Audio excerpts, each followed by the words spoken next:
Hello বন্ধুরা, welcome to my channel. আশা করছি তোমরা সবাই খুব ভালো আছো আর আমিও ভালো আছি। এটা হলো টিউসডে রাতের ব্লগ, মানে রাতে কিছুটা শ্যুট করেছিলাম। তোমরা দেখলেই যে আমি বাজার করতে গেছিলাম, মানে মাসের বাজার। তো সেগুলো সমস্ত গ্লসারি কিনে নিয়ে আসলাম। তারপর আমি ভিডিওটা সেখানেই এন্ড করেছিলাম। তো সেদিন রাতে আমি সমস্ত জিনিসগুলো গুছিয়ে গুছিয়ে রাখছিলাম, তো তখন কিছুটা ভিডিও আমি শ্যুট করেছিলাম। ভাবলাম তোমাদের সাথেও শেয়ার করি। আর বাবা এখানে বসেছে, বাবা লিস্টগুলো মিলিয়ে বলছে, আর আমি সব জিনিসগুলো চেক করে দেখছি সব ঠিকঠাক দিয়েছে কি না। তো সবই ঠিকঠাক দিয়েছে। তো এইভাবে গুছিয়ে নিলে কিন্তু খুব সুবিধা হয়, কোনটা ছাড়া পড়েছে বা কিছু ভুল দিয়েছে কি না সেগুলো কিন্তু দেখা যায়। তো আমরা এইভাবেই মাসের বাজার গুছিয়ে থাকি। তো অনেকগুলোই জিনিস আছে, মানে অনেক আইটেমই আছে। দেখো আমি বাবা একটা করে বলছে আর আমি খুঁজে খুঁজে সেই জিনিসগুলোকে সব সাইড করে রাখছি। তারপর সেগুলোকে কিন্তু সব যার জায়গায় কিন্তু সেগুলোকে সেট করব। তো চলো দেখতে থাকো ভিডিওটা।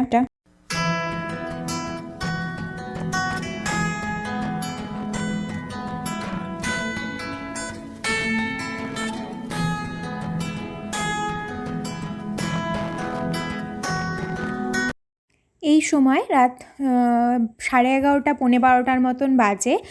মা তো অনেকক্ষণ আগেই খেয়ে দিয়ে শুয়ে পড়েছে 9:30টার দিকে। আর প্রিয়ন্তনেরও কিন্তু খাওয়া দাওয়া কমপ্লিট, ও কিন্তু শুয়ে পড়েছে, বিছানা করে দিয়েছি। আর আমাদের সবারই খাওয়া হয়ে গেছে। তো খাওয়া দাওয়ার পরে বসে বসে এই কাজগুলো করছি। আর এই সময় কাজগুলোকে করলে কিন্তু মানে চারিদিকটা যেহেতু শান্ত থাকে, তো মাথাটাকে কিন্তু সেট করে ঠিকঠাকভাবে করা যায় কাজগুলো আস্তে আস্তে গুছিয়ে। আর দেখো প্যাকেটগুলোকে আমি মাঝে মাঝে কয়েকটা প্যাকেটকে মুছে নিচ্ছি, কারণ তেল তেল হয়ে গেছিলো। আর যেই প্যাকেটে আমাদেরকে দিয়েছিল, তো সেই প্যাকেটটার মধ্যে হয়তো তেল ছিল, তো সেই জন্য কিছু কিছু প্রোডাক্টে কিন্তু তেল লেগে গেছে। যাই হোক, সেগুলোকে মুছে মুছে আমি নিচ্ছি। আর আমরা প্রায় 1 মাসের পুরো বাজার করে রাখি। অনেকেই 15 দিন করে, কিন্তু আমাদের সুবিধা হয় একবারে 1 মাসেরটা করে রাখতে, মানে 13 ডেজ। তো 30 ডেজের আর কি। তো এইভাবেই কিন্তু আমরা করে থাকি মাসের বাজার।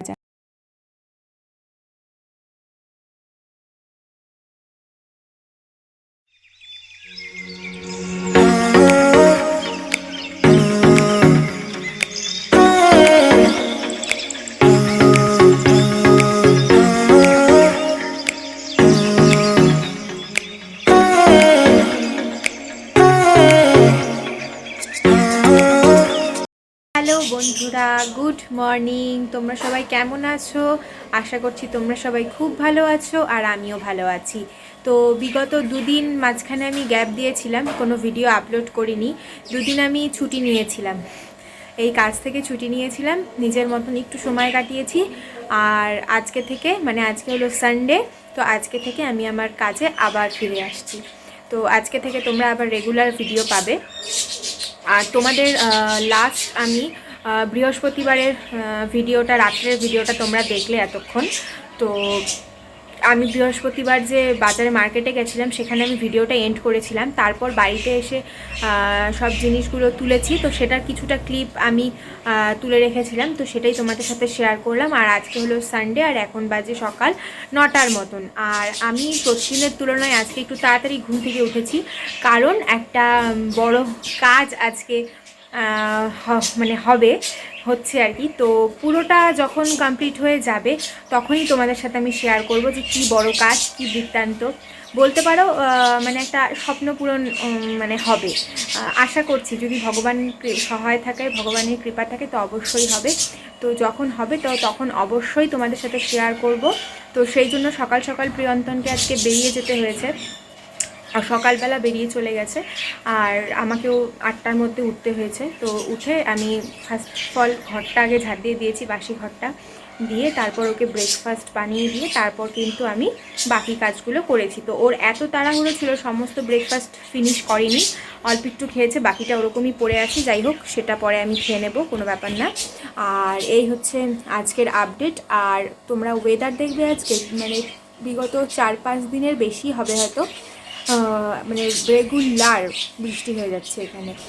সকালের এই এখন মনে করো ঝিরিঝিরি হচ্ছে, তারপর মাঝখানে হয়তো একটু কিছুক্ষণ থাকলো না, আবার হচ্ছে। আর বিকেলের পর হয়তো থাকছে না, কিন্তু মাঝরাতের থেকে শুরু হচ্ছে, মানে ভোর রাত থেকে স্টার্ট হচ্ছে, সকালের দিকটা থাকছে, মানে এইরকম চলছে। তো প্রচণ্ড মানে কি বলবো বাজে অবস্থা। আর এরকম ওয়েদারে না দেখবে ভালো লাগে না কোনো কাজ টাজ করতে, তো সেরকমই আমারও অবস্থা। যাই হোক, আর তার থেকেও বড় কথা জামা কাপড় নিয়ে, জামা কাপড় শুকাতে কিন্তু একদম চায় না। তো যাই হোক, আমি তাও জামা কাপড় প্রতিদিনই কেচে দিচ্ছি, মানে জমিয়ে রাখছি না, জমিয়ে রাখলে তো এক গাদা হয়ে যাবে। তারপর সব থেকে বড় সমস্যা হবে মেলবো কোথায়। আমাদের ছাদের শেডের নিচে মেলাটাও হচ্ছে মানে খুব ডিফিকাল্ট, কারণ মানে আমাদের পায়রা থাকে, তো সেই পায়রা জামা কাপড়ে এসে বসে, তো আমাকে ডাবল সেই জামা কাপড় ধুতে হয়, সেই জন্য আর মেলি না শেডের নিচে। আর বাইরে তো বৃষ্টি, কীভাবে মেলবো, ঘরেই মেলতে হয় যেটুকু মেলার। দেখতে খারাপ লাগলেও কিচ্ছু করার নেই, মেলতে হবেই। তো নাহলে জামা কাপড়গুলো রাখবো কোথায় বলো। তো সেই জন্য আমি জামা কাপড় জমিয়ে রাখছি না, রেগুলার কেচে দিচ্ছি। কেচে আমি একটু ওয়াশিং মেশিনে খালি ড্রাই করে নিচ্ছি, দেন সারাদিনে আমার ওটা মেলে রাখলে এমনি শুকিয়ে যাচ্ছে। তো এইভাবে চলছে। তো চলো আজকে ব্লগটা শুরু করলাম যখন, তো সারাদিন কি না হয় সবই তোমাদের সাথে শেয়ার করব। তো চলো দেখতে থাকো ব্লগটা, আশা করছি ভালো লাগবে। তো দেখো আমি সকালে জামা কাপড়গুলো কেচে, আর মেলার তো জায়গা নেই তাই ঘরের এখানেই মেলে দিয়েছি, মানে ঘরেই মেলে দিয়েছি। বেডের ওপরে এরকম দুটো বড় তার লাগিয়ে নিয়েছি, লাগিয়ে তারপর কিন্তু মেলেছি। আর এই দেখো এটা হচ্ছে ব্রেকফাস্ট, তো চটজলদি ব্রেকফাস্টটা করে নিই। দেখো প্রিয়ন্দন বাজার থেকে বকফুল এনেছিল গতকাল, তো সেটা আমি ফ্রিজে রেখে দিয়েছিলাম, গতকাল করিনি, আজকে করব ভাবছি। তাই এখানে বকফুলগুলোকে ভালো করে আমি বেছে ধুয়ে নিয়েছি। আর বকফুলের গোড়ায় যেই সবুজ রঙের যে জিনিসটা থাকে না, সেটা আমি ফেলে দিয়েছি। আর মাঝখানে একটা মানে বড় একটা ডান্টার মতন থাকে, সেটাও কিন্তু ফেলে দিয়েছি, নাহলে তেতো লাগে। তো এদিকে আমি এটা চালের গুঁড়ো দিয়ে আজকে করছি। তো এইভাবে বকফুলের বড়া কিন্তু গরম গরম ভাতের সাথে খেতে দারুণ লাগে। তো চলো বকফুলের বড়াটা করে নিই, তারপর আরও রান্নাবান্না আছে।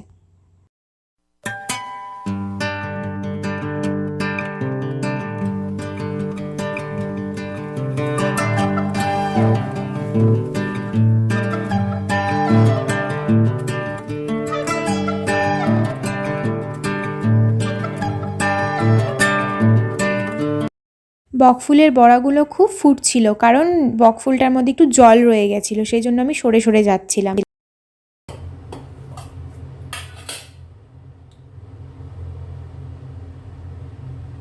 দেখো আজকে পাবদা মাছ করব, পাবদা মাছের ঝোল, আলু আর হচ্ছে ডাঁটা দিয়ে। তো পাবদা মাছটাকে নুন হলুদ মেখে রেখেছিলাম, তো সেটাকে এখন ভালো করে ভেজে নেব। আর পাবদা মাছও প্রচণ্ড ফোটে, যদি একটু কাঁচা তেল মাখিয়ে নেওয়া যায় তাহলে ভালো, কিন্তু তাও ফোটে অনেক সময়। তো যাই হোক, মাছগুলোকে এখন ভেজে নিই। চলো তোমাদের বড়াটা দেখাই, বড়াটা কেমন হয়েছে। তো এই দেখো বড়াটা কিন্তু দেখতে বেশ সুন্দর হয়েছে। রান্না করতে করতে আরও কিছু কাজ আমি গুছিয়ে নিচ্ছি, তো তোমাদের ভাবলাম এটা শেয়ার করি আর বলে রাখি। তো অনেকেই জানো, অনেকে জানো না, মানে জানো না বলতে আমি এভাবে কাজ করে থাকি, তো সেটাই তোমাদের সাথে শেয়ার করব। আমার ভিডিওর মেন উদ্দেশ্যই হলো তোমাদের কাছে আমি কিভাবে কাজকর্ম করছি, কি করছি, পজিটিভ কথাবার্তা এই সমস্ত পৌঁছে দেওয়া। তো দেখো যেটা বলছিলাম, এখানে আমি হলুদ ঢালছি। তো আর আমি কিন্তু সমস্ত মানে যা যা সব মানে মশলাপাতি আমার কৌটোয় থাকে, তো সেগুলো যখন খালি হয়ে যায় সেগুলোকে কিন্তু আমি ভালো করে কৌটোগুলোকে মেজে একদিন সেটাকে ভালো করে শুকিয়ে নিই, ভেতর থেকে জলটা ভালো করে ঝরিয়ে নিই। আর সেদিন যদি আমার মশলা লাগে তাহলে আমি প্যাকেটটা কেটে প্যাকেট থেকে ইউজ করি। আর এভাবে করলে কি হয়, মানে মানে কি বলবো, মানে আমাদের যেহেতু একসাথেই কিচেনের পাশেই একবারেই সমস্ত মানে মশলাপাতি রাখার জায়গা, তো সেখানে তেল কাজটা হয়ে যায়। তো সেই তেলে ভাবটাকে এড়ানোর জন্য কিন্তু আমি এইটা করে থাকি। তো একভাবে যদি কন্টেনারগুলো ইউজ করতে থাকি তাহলে কি হয়, যে তেল কাজটা একটা ভাব থাকে, তো সেরকমভাবে ধরতেও ইচ্ছা করে না, রান্না করতেও ভালো লাগে না। তো সেই জন্য যখন যেই মশলাটাই শেষ হোক না কেন, আমি কিন্তু সেই কৌটোটা মেজে তারপরে কিন্তু আবার নতুনভাবে ঢালি। তো আমি এভাবে কাজ করে থাকি, আর এভাবে করলে পরিষ্কার পরিচ্ছন্ন সুন্দর থাকে, আর দেখতেও ভালো লাগে, নিজের কাছেও ভালো লাগে। তো তোমরাও কারা কারা এভাবে করো, তো আমাকে কমেন্টে প্লিজ জানিও। তো দেখো এটা আমি বিট নুন ঢেলে নিলাম, বিট নুনটা শেষ হয়ে গেছিলো, তো এটা নতুন প্যাকেট কেটে ঢেলে নিলাম। তো একদম আমার পরিষ্কার, একদম পরিচ্ছন্ন। তো দেখো বন্ধুরা আমি একদম স্নান করে মানে পুজো টুজো দিয়ে তারপরে চলে এসেছি। তো খাওয়া দাওয়া আমাদের লাঞ্চও হয়ে গেছে, প্রিয়ন্তনও চলে এসছে। আর এখন বাজে 3:30টার মতো। তো বাবা মার আগে হয়ে গেছিলো, তারপর আমি আর প্রিয়ন্তন খেলাম এখন। তো এখন চুলটা শুকাচ্ছি, শ্যাম্পু করেছিলাম বুঝেছো। মানে আমি ভাবছিলাম কদিন ধরে যে ওই যেই অয়েলটা আমি বানাই না, মানে নারকেল তেল আর হচ্ছে মেথি দিয়ে, তো সেটা হচ্ছে বানাতে পারছিলাম না, ভাবছিলাম বানাবো, চুলটা খুব রাফ হয়ে গেছে, তো আর বানানো হচ্ছিল না। তো যাই হোক, তারপর যেহেতু দেখলাম যে না চুলটা খুবই নোংরা হয়ে গেছে আর বানানোও হচ্ছে না, তো ঠিক আছে ঘরে যে তেল আছে সেটাই লাগিয়ে নিয়েছি, লাগিয়ে আজকে শ্যাম্পুটা করে ফেললাম। তো চলো চুলটা এখন শুকাই, একটু রেস্ট নেই, আবার বিকেলে দেখা হচ্ছে। গুড ইভিনিং বন্ধুরা, দেখো আমার সন্ধ্যা দেওয়া একদম কমপ্লিট, আর এখন চা বানিয়ে নেব। আর এদিকে আমি চায়ের জলটা বসিয়ে দিয়ে তারপরে সন্ধ্যা দিচ্ছিলাম। আর সেহেতু আমার দুটো কাজ একসাথে হয় আর একটু ফাস্ট হয়, তো আমি এভাবে করে থাকি। আর সন্ধ্যা দিয়ে এসে একদম চায়ের জলটা ফুটে যায়, তো তখন আমি চা পাতা দিয়ে নামিয়ে দিই। যেহেতু মা বাবার চা, তাই কোনো চিনি পড়ে না, তো শুধু লিকার চাই ওনারা খায়, তো একদম চাটা আমার রেডি। তো চলো বন্ধুরা, আজকের জন্য ভিডিও আমি এখানেই এন্ড করব। আমার ভিডিও যদি তোমাদের ভালো লেগে থাকে তো অবশ্যই চ্যানেলটিকে সাবস্ক্রাইব করে আমার পাশে থেকো। ধন্যবাদ।